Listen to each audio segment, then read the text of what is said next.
It's time to have some devotional together again.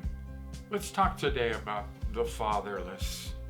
In Psalm 68:5 it says this. It says, "A father of the fatherless and a judge for the widows is God in his holy dwelling."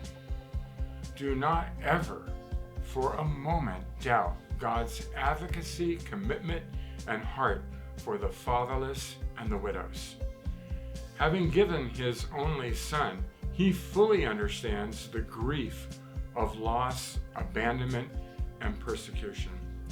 Also, do not ever for a moment doubt his justice is coming for those who in any way do not consider the welfare needs, the plight of those who are underrepresented or disenfranchised or neglected. God's heart for the abandoned and the poor and the hungry and physically and mentally challenged is deep and real, and it is spoken of again and again and again in Scripture. His wrath will eventually be unleashed on those who take advantage of those who are most at risk. He is a good Father. He's a merciful judge, but he's also a righteous judge. We must take up the burdens of those who he wants to bless.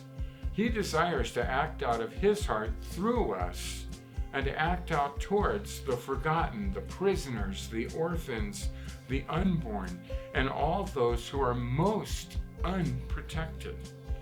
We live in a self-consumed time where we are encouraged, we're empowered, and expected to get ours.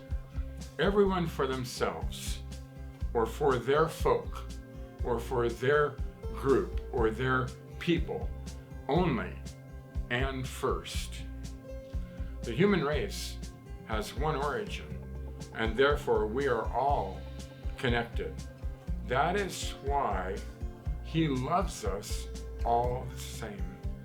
Whether we like this or not, or whether we like that or not. In this you do you world, we need to consider from his perspective that what that does to everybody else when we feel like you do you and I do me. He is watching and he sees and he cares.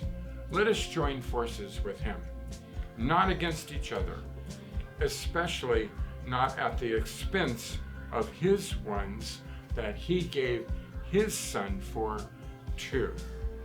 Consider the value of others from his perspective by the price that he paid for each and every one, especially these ones that he talks about so often in his word, those that he loves so deeply. He's a father of the fatherless and a judge for the widows. And he, God, from his holy dwelling, is watching what we do for and about them.